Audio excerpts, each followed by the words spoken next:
Bom dia a todos. Hoje nós vamos falar de uma lei bem cumprida no nome, e é um tema bem complexo. Nós vamos falar da lei de justiça, amor e caridade. Essa lei, como eu disse, ela é uma lei, é a única lei que ela é composta e ela não pode ser tratada de forma separada, como se fosse a lei da justiça, a lei do amor e a lei da caridade. Porque só se pratica a verdadeira justiça se nós fizermos com amor ao próximo e em caridade. A semana passada, o Edson explanou muito bem sobre caridade. É um tema bastante extenso, então eu vou falar um pouquinho novamente de caridade, mas eu não vou tratar de forma tão aprofundada como ele tratou da vez passada. Então eu vou tratar da lei específica e dar uma pincelada na parte da caridade. A lei de justiça, amor e caridade, ela é decorrente da divisão da lei natural, que é a lei de Deus. Porque a lei de Deus, ela é dividida em 10 partes. Então, são 10 leis previstas na lei de Deus. Que é a lei da adoração, a lei do trabalho, a lei da reprodução, da conservação, da destruição da sociedade, do progresso, da igualdade, da liberdade e, finalmente, a única lei composta, que é a lei da justiça, amor e caridade. Essa divisão compreende todas as circunstâncias da vida. A lei que nós vamos estudar hoje é a mais importante de todas. Por quê? Porque ela resume todas as outras leis. Todas as outras leis são resumidas nessa lei.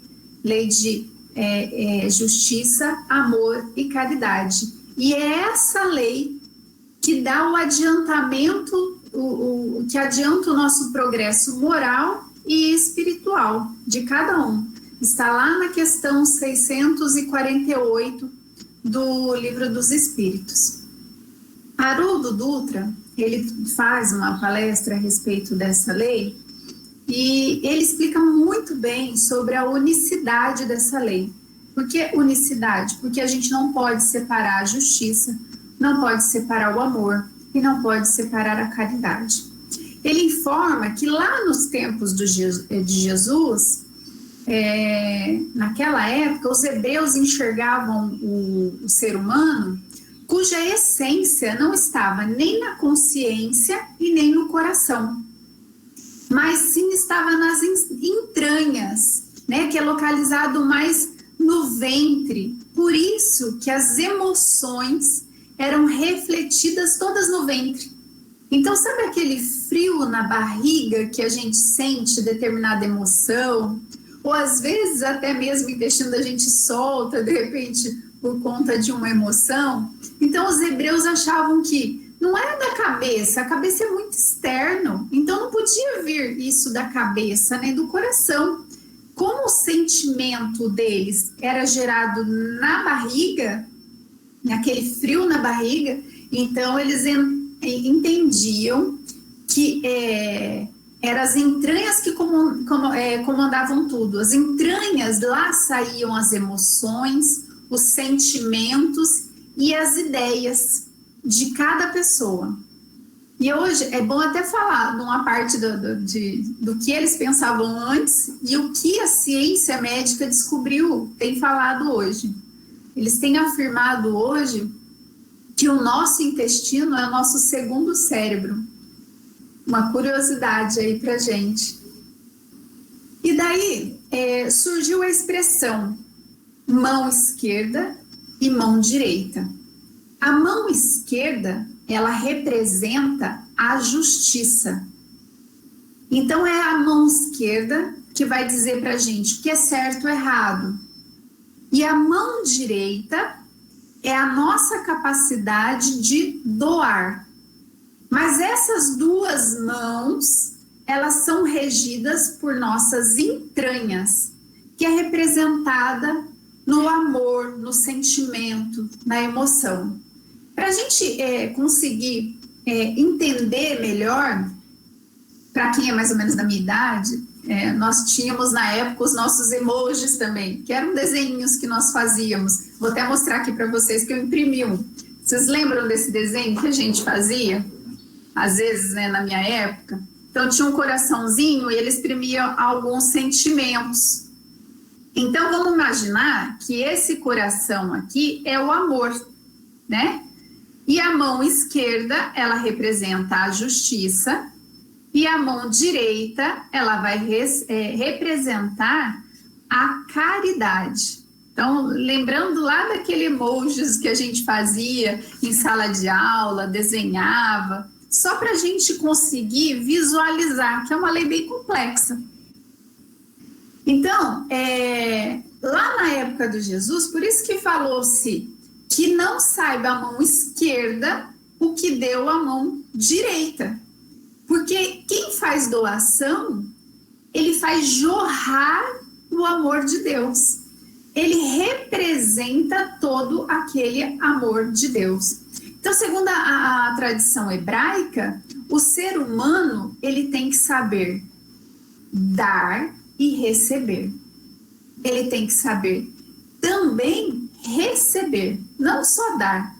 Porque se ele não saber dar e receber, ou receber e não dar, ele vai estar em desequilíbrio com a lei de justiça, amor e caridade. E o amor é o que rege todo o universo. Nós estamos envolvidos pelo amor de Deus. Então, todas aquelas manifestações, tanto de justiça como de caridade, as mãos representam aqui a manifestação do amor. É através dessas mãos, da justiça e da caridade, que a gente faz toda a manifestação que vem do amor, que é aquele peito naquele desenho que a gente faz, que ele é grandão. Por isso que a lei de justiça, amor e caridade é uma unicidade e não pode ser interpretada de forma separada. Porque se a gente for ver o desenho lá, se a gente usar esse coração aqui sozinho e a gente não doar, vamos dizer que ele vai ficar com defeito aqui, né? E se a gente fizer só justiça, a gente não consegue explanar todo o amor de Deus. Então, é um complemento à lei de justiça, à lei de amor e à lei de caridade. Não fazemos essas de forma separada.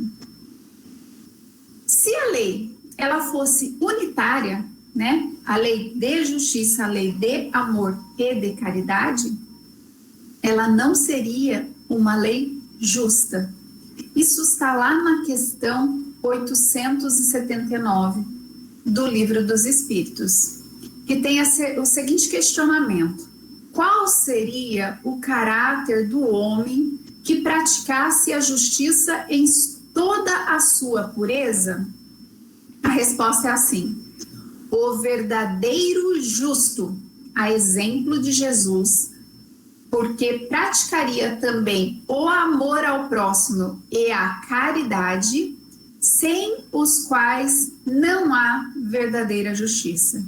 Então, o verdadeiro justo, a exemplo de Jesus. Então, Jesus foi o verdadeiro justo, mas só é verdadeiramente justo aqueles que praticam também, não só a justiça, mas pratica o amor e a caridade. Ou seja, só é verdadeiro justo se a gente praticar os três. E é isso aqui que a gente consegue representar que a lei de justiça, amor e caridade é uma unicidade, sem o qual a gente não pode ser considerado como verdadeiro justo. Mas então, para a gente explicar, o que é a justiça?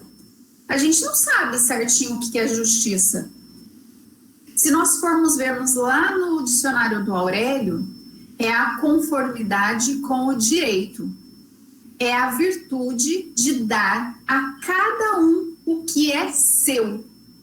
Então, o que é direito? O que é justiça aí, né? Nós temos que estar em conformidade com o direito para dar a cada um o que é dele. Mas lá no livro dos Espíritos, ele também fala que a justiça consiste no respeito aos direitos de cada um. E lá na questão 873, diz que no livro dos Espíritos ainda nos traz uma informação que a justiça não é uma atitude de justiça, mas é um sentimento que Deus coloca no coração do homem. Portanto, todos nós temos dentro de nós esse senso, esse sentimento de justiça. Nós trazemos dentro do nosso coração esse sentimento de justiça, independentemente do progresso moral de cada ser humano. Porque frequentemente a gente encontra pessoas simples e com poucos conhecimentos intelectuais e morais, mas que têm uma noção muito exata do que é justiça, porque está dentro dela. Que às vezes nem sempre aquela pessoa que tem um conhecimento intelectual mais aprofundado, ela tem esse senso de justiça. Um exemplo que eu poderia dar para vocês, eu atendi já há alguns anos, e ela é minha cliente ainda, uma senhora analfabeta, já idosa. Ela chegou no meu escritório e ela teve um problema com os descontos do INSS, aqueles descontos que há na folha de pagamento lá da pensão dela por morte. Uma senhora analfabeta. Ela simplesmente, a parte administrativa, sem ela escrever, ela ditou a defesa para uma pessoa escrever e fazer a defesa dela todinha administrativa. Então, ela não conseguiu, né, pelo recurso que ela fez de forma administrativa, e eu ingressei judicialmente para rever esses descontos que estavam havendo na folha de pagamento dela. Mas o senso de justiça dessa mulher, muito embora analfabeta, era totalmente lógico. Tanto é que boa parte daquilo que a gente conversou dentro do escritório, aquilo que ela pediu para outra pessoa escrever, muito embora não tenha organização de ortográfica, né, não tenha essa parte muito bem elaborada, mas o senso de justiça dessa mulher gritava muito alto. Tanto é que eu acabei, alguns fundamentos que ela jogou naquela defesa dela lá, eu utilizei na minha parte judicial. Então, o que eu quero demonstrar para vocês é que o fato dela ser analfabeta não impediu para que ela tivesse dentro dela aquele senso de justiça. E era perfeito o fundamento. E às vezes eu me deparo com pessoas que têm bastante conhecimento, formado, graduado, e a gente vê que falta um pouco o senso de justiça. Então, isso não tem nada a ver com a parte intelectual da pessoa. E apesar do sentimento de justiça estar dentro de nós, dentro do nosso coração, nós ainda muitas vezes nós temos dificuldade de entender o que é justo. A gente não tem dificuldade? Olha, será que eu estou agindo com justiça ou não? Isso porque dentro de cada um de nós há uma mistura de sentimento. Sentimento de justiça, que já está dentro de nós, e o sentimento de outras emoções, porque nós somos ainda pessoas que têm defeitos e não só virtudes. Então, isso nos leva a sermos injustos, algumas vezes, com os nossos semelhantes. Então, nós temos dificuldade de saber o que é direito meu, o que é direito do outro. E ainda nós temos também a dificuldade de saber aonde vai o meu direito e aonde começa o direito do meu próximo. No judiciário, o que a gente vê? O que é o litígio? É exatamente a gente não saber aonde começa, até onde vai o meu direito e aonde vai o direito do outro. Então, toda vez que nós adentramos no direito do outro, a gente pratica uma injustiça. Mas como determinar o que é direito meu e o que é direito do outro? Como que a gente sabe o que é meu direito, até onde o que é o meu exatamente direito, que eu tenho direito e que o outro tem direito? Nós temos duas leis que estabelecem o que é meu direito e o que é o direito do outro.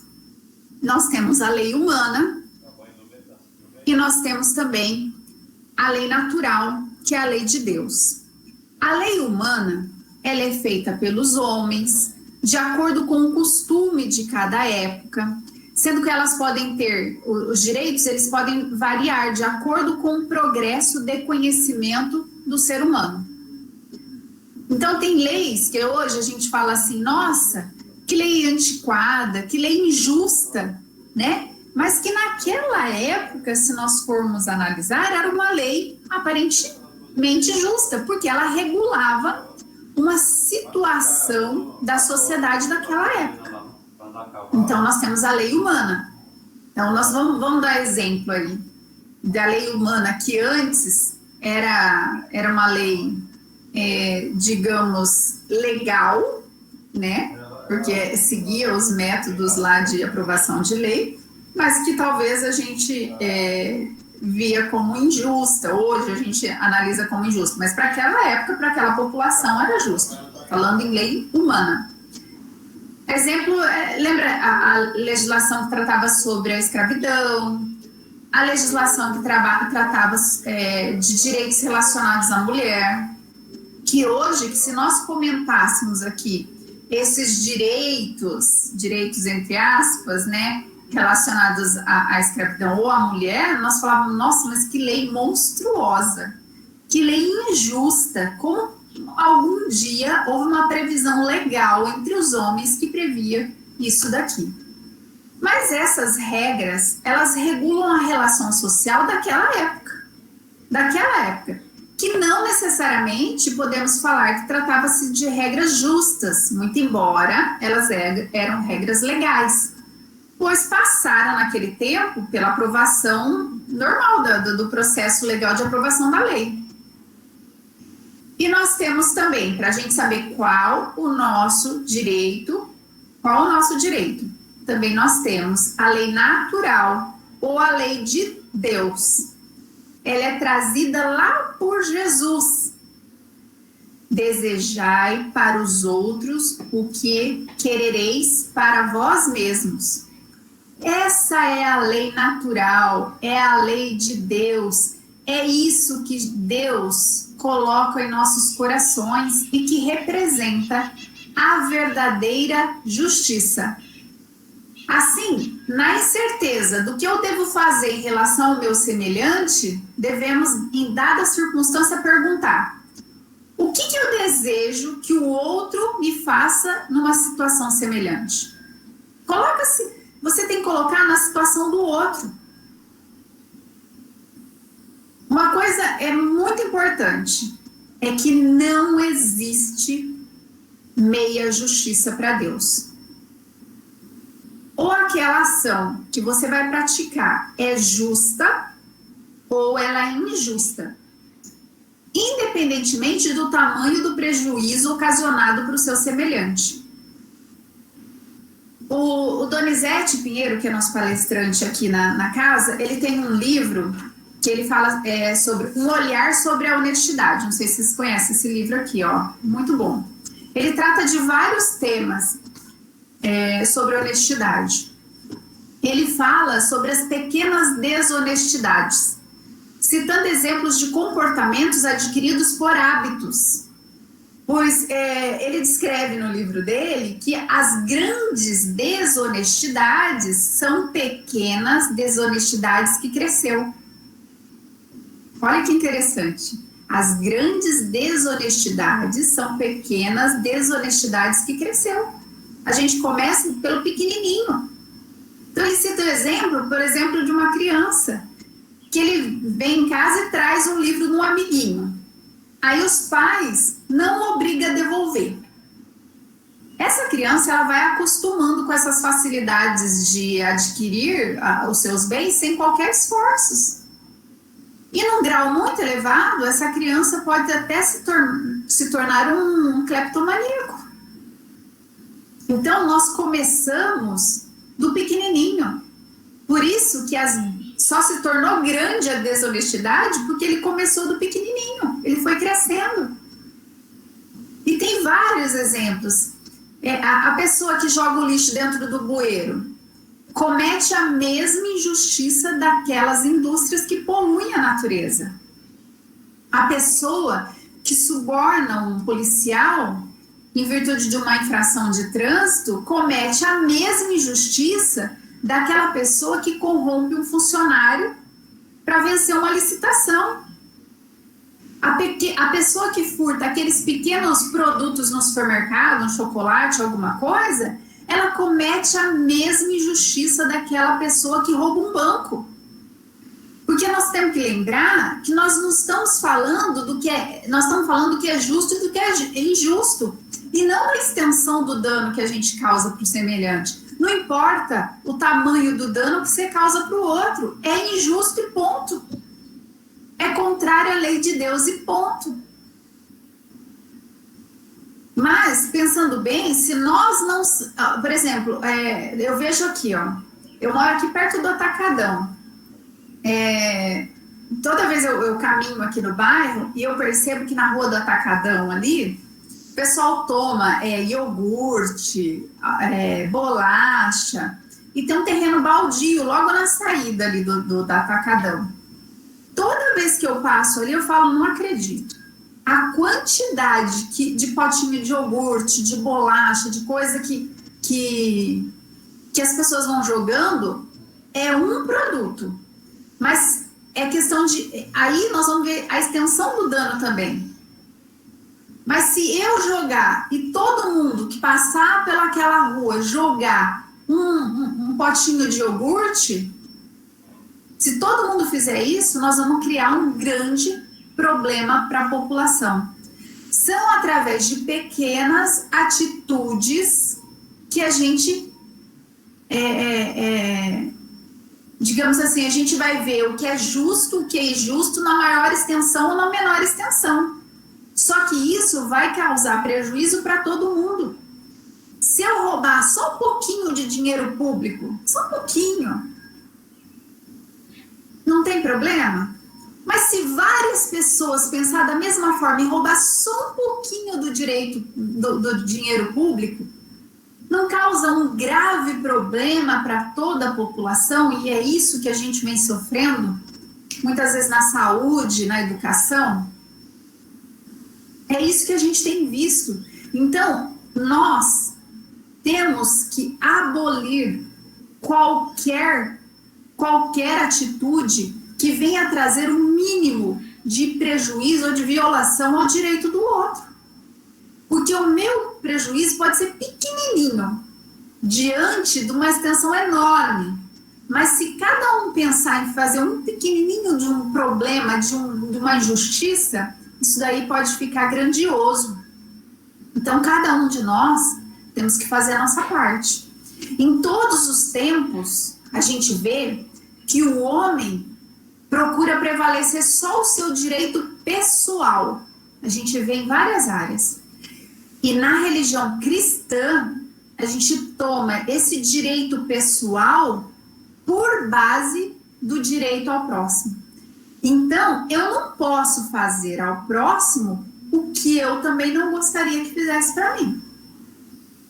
Então, eu não posso jogar um copinho de iogurte num terreno baldio, porque é o terreno de outro, Entendeu? Porque eu vou ferir o direito do meu próximo. Então, as leis naturais e as leis humanas nos trazem regras sobre o direito de uma ou de outra pessoa. Pois se eu devo respeitar tanto as leis humanas como as leis naturais para agir com justiça. Eu também não posso violar as leis humanas, porque eu vou estar, muito embora às vezes eu entenda que essa lei é injusta. Olha, quantas vezes a gente vê falar que a pessoa não paga imposto porque acha que é injusto, imposto de renda, né? Mas nós estamos aí. Nós elegemos essas pessoas para aprovar essa legislação, e a nossa obrigação como pessoas, como a população em si, nós temos que respeitá-la. Eu não posso abolir e falar, olha, a lei natural me diz só para ver o outro, e se eu achar que eu pagar muito imposto não é bom, eu vou estar cometendo a justiça. Não, você vai estar cometendo injustiça. Injustiça dos homens, mas é injustiça. Mas e ainda, se eu tiver dúvida do direito do outro, eu não sei aonde vai, qual a extensão do meu direito em relação ao direito do outro. Eu não sei até onde vai meu direito. Na questão 878 do Livro dos Espíritos, trata do limite do meu direito. Ele estabelece ali qual que é o limite do meu direito, que reconhece ao meu semelhante em relação a ele, na mesma circunstância e reciprocidade. Isso é, eu devo me colocar na situação do outro para saber até onde vai o meu direito e nunca fazer para o outro o que eu não quero para mim mesma. Então, qual a extensão? Quanto que eu sei que é meu direito e começa o direito do outro? Porque no direito a gente fala, meu direito vai até onde começa o direito do outro. Óbvio, o Livro dos Espíritos também fala isso, né? E como que eu sei? Eu tenho que fazer um questionamento. Então, eu tenho que colocar no posicionamento do outro. Diante do que a gente explanou aqui, se eu tiver dificuldade de compreender o que é o meu direito e o direito do outro, agora se nós tínhamos, né, dificuldades, agora eu já não tenho. Eu tenho que me colocar, eu tenho o meu direito. Qual o meu direito?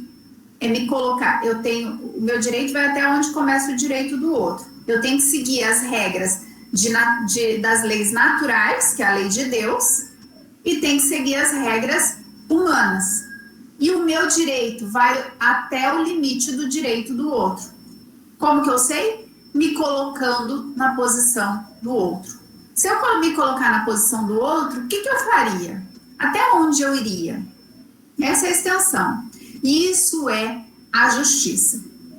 A lei de justiça. Nós estamos falando do primeiro braço da lei, daquele exemplo que eu dei do coração. Na semana passada, o Edson falou de caridade. E a caridade, segundo Jesus, ela é representada por benevolência para com todos, indulgência para as imperfeições alheias e perdão das ofensas. Parece simples? Acho que é a mais difícil de todas. A gente seguir regra, gente, eu não faço nada, eu sigo as legislações, sei tudo certinho. Eu estou cumprindo a lei de justiça, amor e caridade? Não. Ela é uma lei única. Eu tenho que praticar tudo isso para eu efetivamente estar cumprindo a lei de justiça, amor e caridade. A lei de...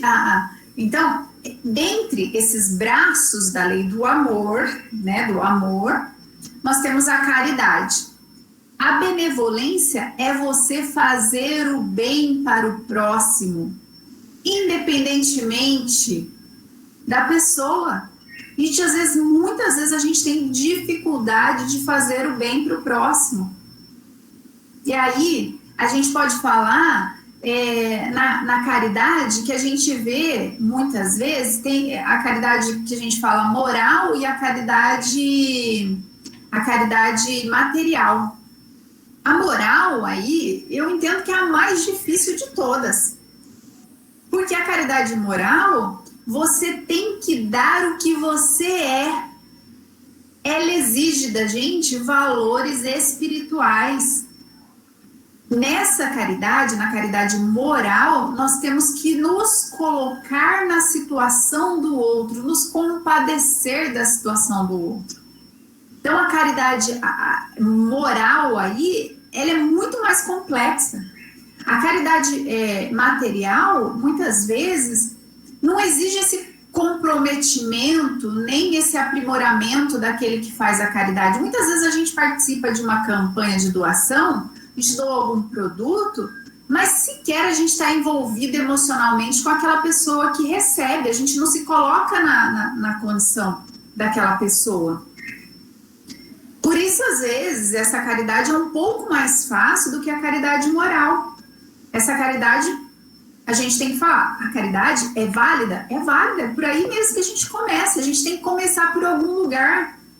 Pode ser que um dia você não se compadeceu com a situação pelo qual está sendo feita uma campanha, mas amanhã você está tão envolvida com a situação que você vai se compadecer e se colocar na situação daquela pessoa que recebe também. Então, nós só praticamos a caridade, né, por benevolência, porque nós fazemos o bem ao próximo. Indulgência, que também faz parte da caridade, sinceramente, acho que indulgência para as imperfeições alheias. Gente, não é fácil. A gente tende a ver as dificuldades do outro constantemente.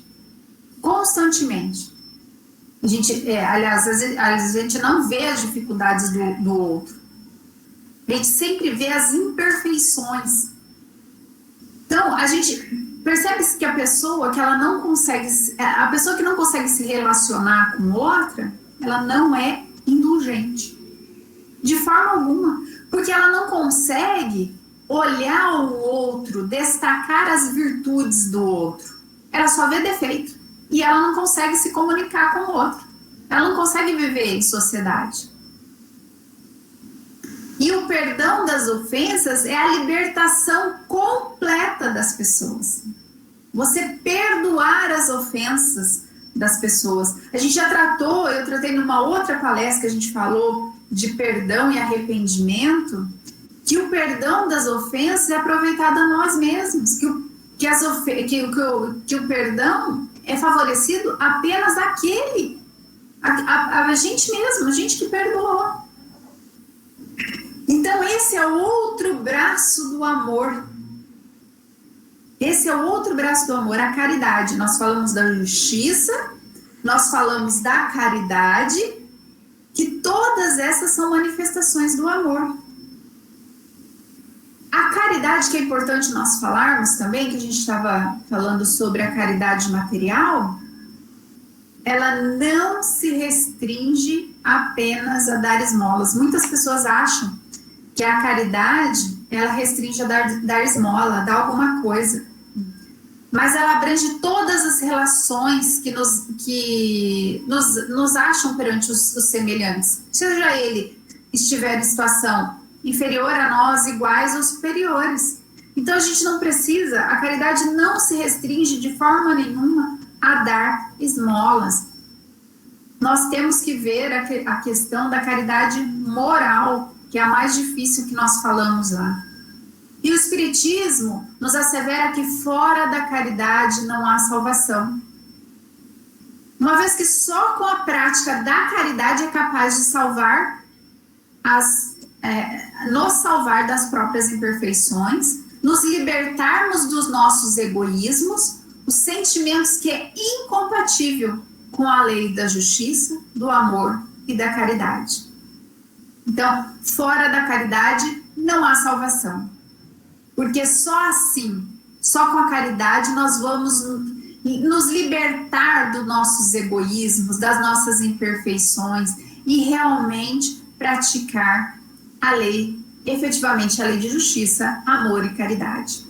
E o amor que é pregado por Jesus, que é o coraçãozão daquele nosso desenho, ele é representado não apenas pelo amor ao próximo, mas o amor aos nossos inimigos, que consiste em perdoar as ofensas e retribuir o mal que nós recebemos sempre com o bem. A lei, o tema amar-vos uns aos outros é toda a lei, é a lei divina pela qual Deus governa o mundo. Então, amar-vos uns aos outros é uma lei divina, é aquele coraçãozão do nosso desenho. Nós estamos regidos, o universo está regido todo por essa lei de amor. O amor é a força que sustenta e dinamiza a criação infinita do Criador. Tem um livro, não vou lembrar, Pensamento e Vida, que fala que Deus, ele ama tanto aquele pássaro que está no ninho, como a serpente que está na mesma árvore. Ele ama o verme assim como nós mesmos. Então, o amor de Deus é infinito, inabalável. A gente pode fazer qualquer atrocidade nessa vida, que nós estamos embebedados do amor de Deus. Ele não vai deixar de nos amar por qualquer coisa que nós façamos. Ele compreende que a gente tem o livre-arbítrio, que nós temos escolhas, mas isso, o fato, não pense a relação de Deus para conosco como a relação de um pai ou de uma mãe para com o filho, que às vezes a gente se sente chateado, magoado por conta de alguma atitude. Essa não é a atitude de Deus perante nós, muito embora Ele seja nosso Pai, Ele não tem esse sentimento. Ele não fica magoado com a nossa mudança de percurso em nossa vida. Ele ama a gente, ponto, exclusivamente.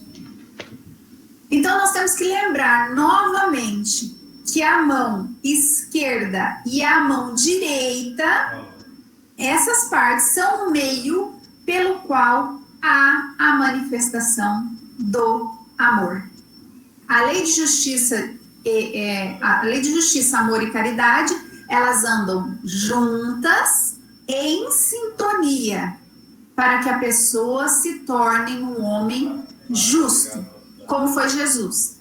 Que lá nós lemos lá na questão 879 do Livro dos Espíritos. Tem que ter toda essa...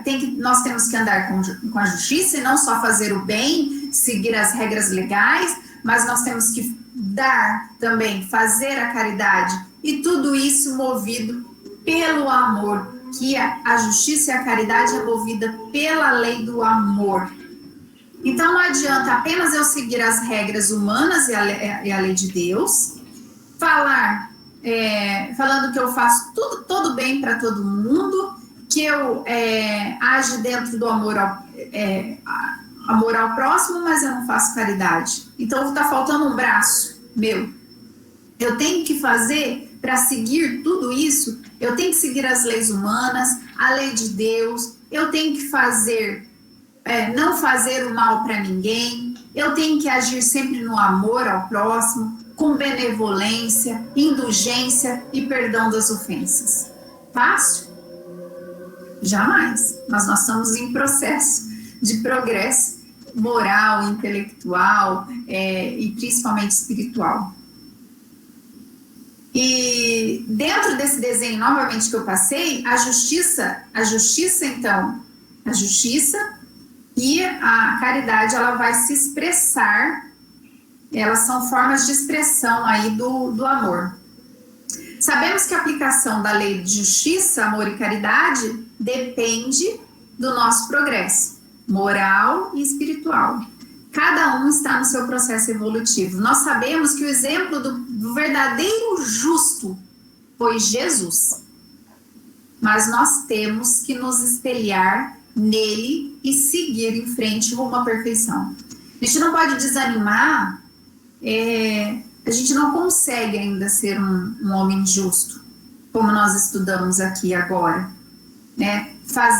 Seguir totalmente as regras humanas, as leis de Deus, fazer todos os itens, né, descritos para caridade, benevolência, indulgência, perdão das ofensas, e amar. A gente não consegue fazer tudo isso ainda, mas a gente está caminhando nisso. Então, que nós possamos seguir efetivamente aquilo que a gente consegue hoje. Seguir as leis naturais, fazendo ao outro apenas o que nós queríamos que os outros fizessem para a gente. Que nós possamos também seguir as leis humanas, para que a gente tenha um melhor convívio social, para que nós possamos ser caridosos, praticando diariamente, sempre que possível, a benevolência, a indulgência, o perdão das ofensas. Mas, sobretudo, que nós possamos ter todas essas manifestações decorrentes do amor ao próximo. Sem o amor ao próximo, nós não praticamos nem justiça e nem a caridade. E eu espero que eu tenha sido clara para vocês. Muito obrigada novamente. Eu sempre falo com o Adriano que o aprendizado é sempre meu. E é uma lei bastante complexa, difícil de nós seguirmos, mas nós estamos aí em franco progresso, né, Adriano? Um bom dia a todos. E eu estou aberta aí, vamos ver se eu consigo responder. Com certeza, Cleo. A Adriana aqui já está perguntando. Explica melhor a caridade moral, por favor. Seria para o outro e para si mesmo? Caridade, a gente tem que pensar que é sempre para ambos, Adriana. A gente não pode, assim, pensar em caridade só para o outro. Nós somos caridosos conosco mesmo. Às vezes, você já viu aqueles exemplos de pessoas que acabam se batendo, achando que ela dando chicotadas e tal? A gente pode pensar assim, tem gente que acha que resolve aquilo. Então, às vezes a gente fica remoendo situações que não é interessante. Eu entendo que nesse momento você tem que pensar também em caridade para si mesmo.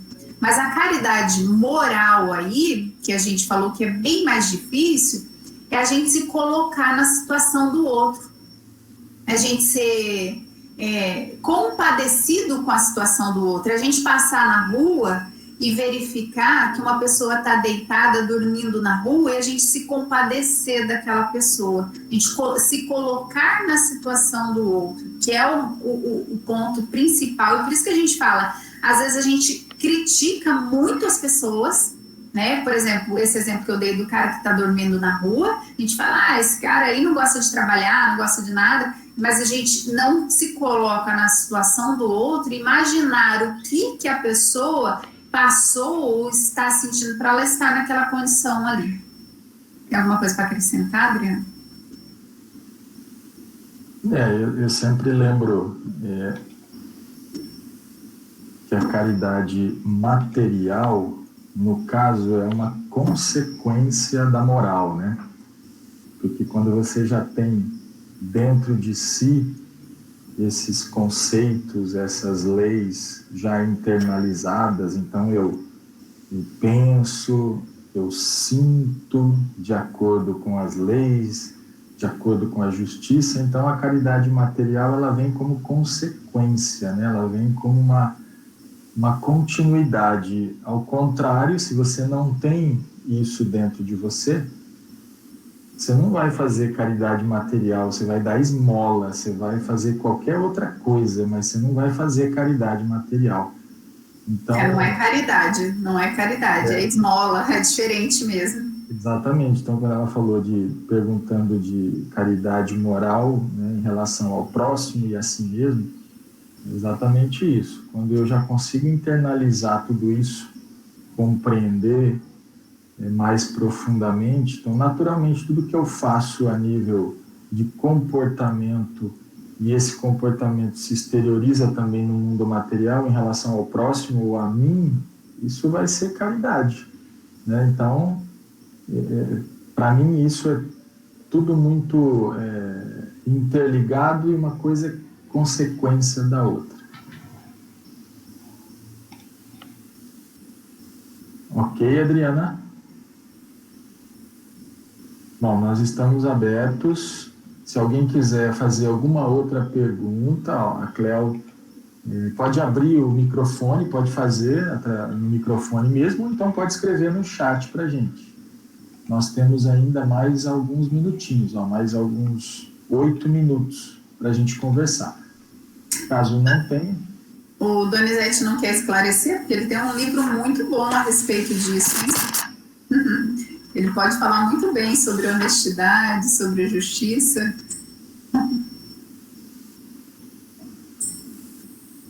Acrescentar alguma coisa aí, Donizete? Com certeza. Às vezes ele está ocupado ali com alguma outra coisinha. Eu estou controlando o OBS, agora não posso conversar.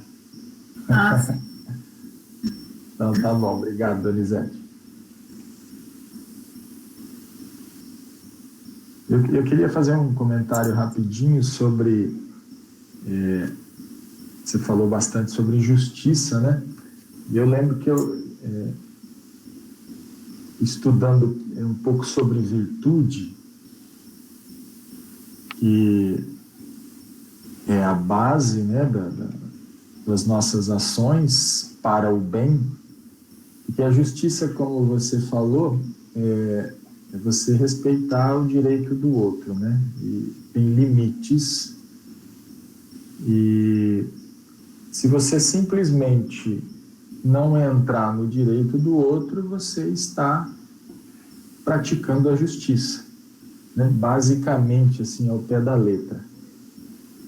E quando a gente fala em caridade, caridade não se limita a só isso, né? Aí quando você vai ver a excelência,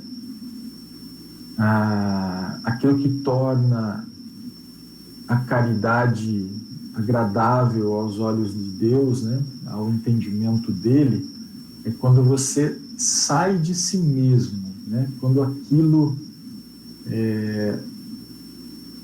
quando você esquece de você, aí você não vê nem o teu direito, né, você esquece o teu direito pelo direito do outro, você vai além, né? Então o Evangelho de Jesus, ele nos ensina isso, né? Que as verdadeiras, as grandes almas que passaram pelo mundo, elas, nas suas ações em relação ao próximo, elas esqueceram de si mesmas, da abnegação, né?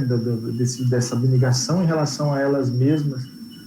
Então, o amor e a caridade, eles transcendem, eles vão além, que é uma coisa... para nós ainda muito difícil. Esquecem dos seus direitos, né, das suas coisas, tanto é que elas materialmente vivem em função do outro, né, do próximo, não tem nada, não constrói patrimônio nenhum para elas. A gente tem o caso do Chico, né, Chico Xavier, o que ele tinha, passou a vida inteira, não buscava nenhum prazer para ele. Ele buscava diminuir o sofrimento do outro. Então, isso transcende. Quando a gente consegue praticar a justiça, já é um primeiro passo. Porque eu não entro, eu não tiro o direito do outro É o primeiro passo, isso já estamos no caminho. Mas como você falou, é um lado, né, da mão esquerda do amor, né, como você colocou. Esquerda é da justiça, Isso. a direita da caridade e o amor está no centro.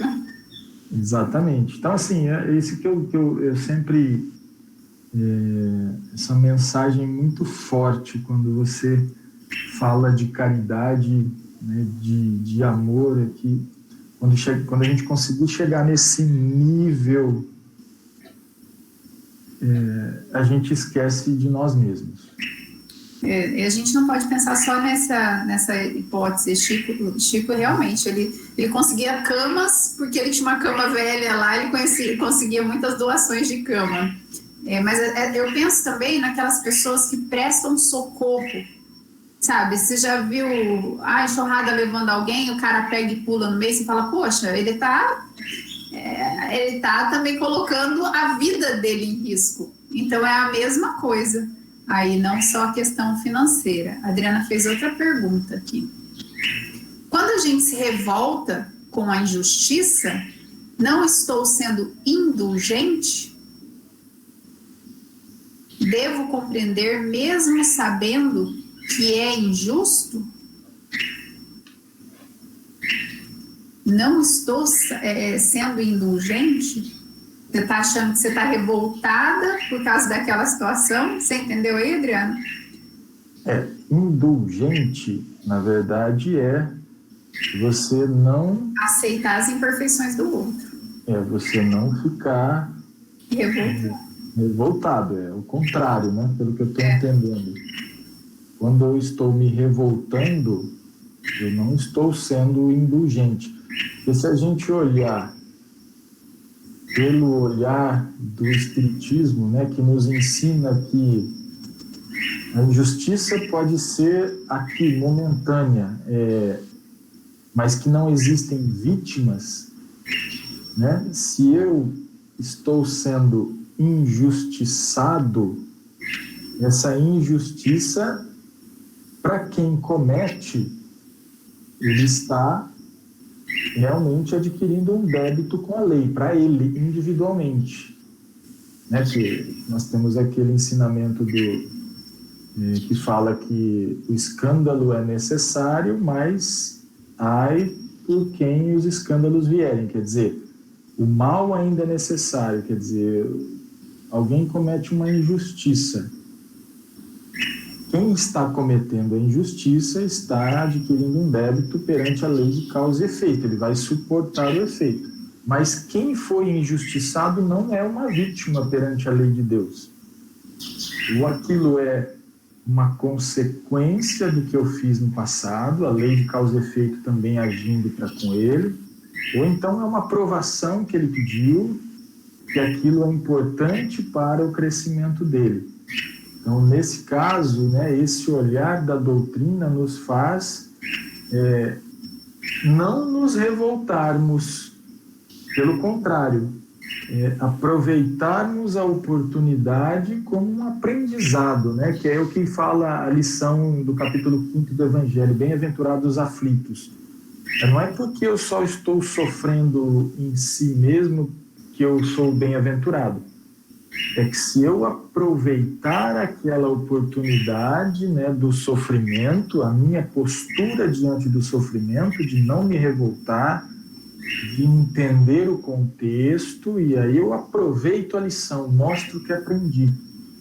Porque se eu estou diante de uma situação de dificuldade, de sofrimento, é porque eu preciso passar por aquela oportunidade. E quem cometeu, aí é um problema de quem cometeu, aí é o problema dele, ele vai ter que haver com a lei.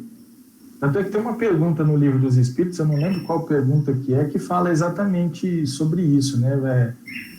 Vai chegar um dia que nós não vamos ter mais no planeta Terra ninguém cometendo o mal.